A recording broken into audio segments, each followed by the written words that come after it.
को ब्रांड के तौर पे अपने आप को पेश नहीं किया। लेकिन ये जरूर है कि अन्ना एक आंदोलनकारी है, वो किसी न किसी मुद्दे पर लेकर के चलेंगे। वो मुद्दा वही होगा जो जनहित का मुद्दा होगा, जिससे जनता सीधी जुड़ी होगी। निश्चित तौर पर केजरीवाल जैसे हजारों केजरीवाल आ सकते हैं, बहुत से किरण बेदी जैसे बहुत से लोग आ सकते हैं, बहुत से लोग जुड़ सकते हैं लगातार आने वाले समय में वो, लेकिन अब उसका रूप बदल करके, स्वरूप बदल करके अन्ना को लड़ाई लड़नी पड़ेगी। यानी कि जनता को अन्ना से अब ज्यादा अपेक्षा करनी पड़ेगी, नवीन जी, ऐसा लगता है?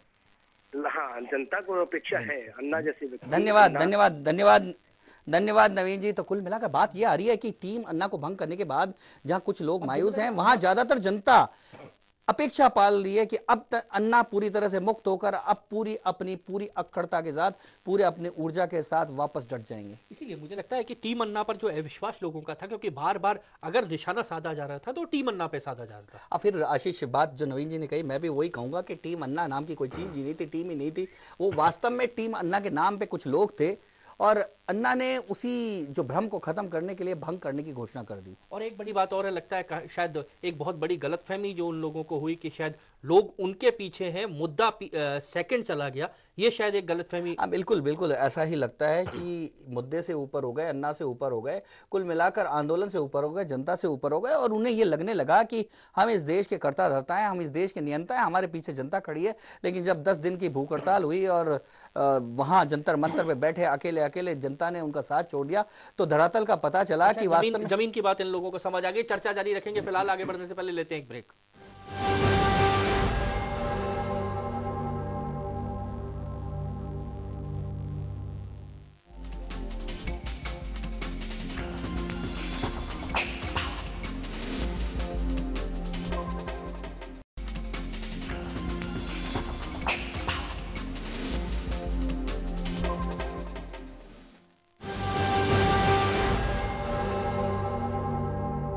ब्रेक के बाद कार्यक्रम में एक बार फिर से आपका स्वागत है। ब्रेक से पहले हम चर्चा कर रहे थे कि आखिर टीम अन्ना डिसमिस क्यों करना पड़ा अन्ना को, अपनी टीम को डिसमिस। प्रताप जी, एक और बड़ा सवाल जो आता है कहीं ना कहीं, अब आगे क्या होगा ये बड़ा सवाल है। अन्ना क्या करेंगे और टीम क्या करेगी, क्योंकि टीम ने तो चुनाव की घोषणा कर दी है। आशीष, ये तुम्हारा सवाल ही नहीं, ये मेरा भी सवाल है, ये आम जनता का सवाल है, और ये उन लोगों का भी सवाल है जो अन्ना के साथ जुड़े हुए हैं। खुद अन्ना का भी शायद यही सवाल होगा।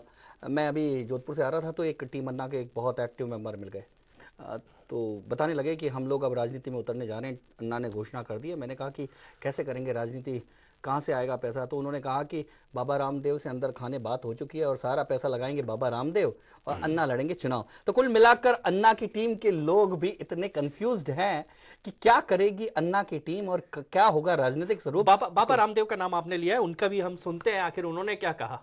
उसके लिए शायद हमारी ईवीएम मशीन भी कम पड़ जाएंगी, तो 121 करोड़ लोगों को अपना हक पाने के लिए चुनाव लड़ने की जरूरत नहीं है।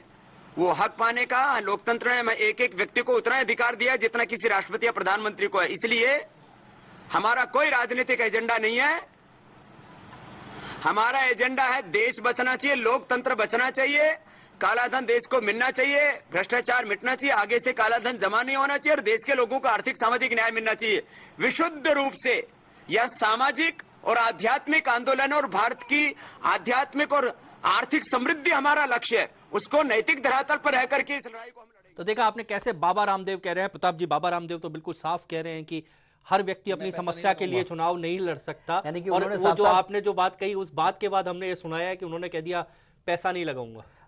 कुल मिलाकर यही सवाल ये उठता है कि कितना कंफ्यूज्ड है कुल मिलाकर पॉलिटिकल एजेंडा इस कथित तौर पे कथित अन्ना टीम का, कि आखिर में कौन सी पार्टी बनाएंगे। मैं उसी दिन जिस दिन बड़े जोश के साथ 10 दिन के उपवास के बाद 1 घंटे तक भाषण देने वाले केजरीवाल बोल रहे थे, जोर जोर से बोल रहे थे कि सारी फैसले जनता करेगी, टीम प्रतिनिधि भी जनता चुनेगी, नियम भी जनता बनाएगी और सभा भी जनता करेगी, सब कुछ जनता करेगी। तो कुल मिलाकर हमें समझ लेना चाहिए कि इस देश में या किसी भी देश में पॉलिटिकल पार्टी कैडर पे चलती है, चुनाव भी कैडर। जनता की राय भी प्रताप जी एसएमएस से मांगते हैं वो।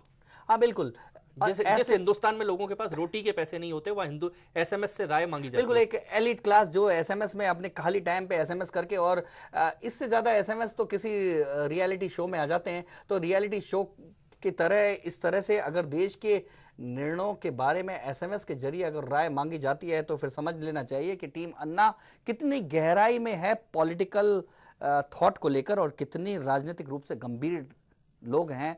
तो इसलिए मुझे लगता नहीं है कि टीम अन्ना को अलग करके। पर प्रताप जी, एक बड़ा सवाल है, अन्ना अगर नहीं होते, अन्ना अगर आने वाले वक्त में भी नहीं होंगे, तो वो जो एक व्यक्तियों का समूह है जिसे अन्ना को निकालने के बाद भी टीम अन्ना जो लोग अपने आप को कहेंगे, उस समूह की राजनीतिक रूप से या सामाजिक रूप से क्या हैसियत रह जाती है? मुझे एक पुराना फिल्मी गाना याद आ रहा है, इस दिल के टुकड़े हजार हुए, कोई यहाँ गिरा कोई वहाँ गिरा। तो कुल मिलाकर अगर ऐसा होगा तो कहीं इधर गिरा हुआ दिखाई देगा, कोई इधर गिरा हुआ दिखाई देगा। कुल मिलाकर ये जो आंदोलन है उसको राजनीतिक दिशा देने के बाद जो इसका हाल बुरा हुआ है, कुल मिलाकर वैसा ही हाल मुझे लग रहा है कि बाकी लोगों का होने वाला है। टीम अन्ना का कहीं ना कहीं हो सकता है। यही सवाल जनता के सामने है कि आखिर अब जो निर्णय टीम अन्ना ने लिए हैं या अन्ना ने जो फैसला लिया है और उनकी टीम ने जो फैसला लिया है, आने वाला वक्त बताएगा कि आखिर इन फैसलों का कितना असर होता है। बड़ी खबर में इतना ही। दीजिए पूरी टीम को इजाजत। नमस्कार।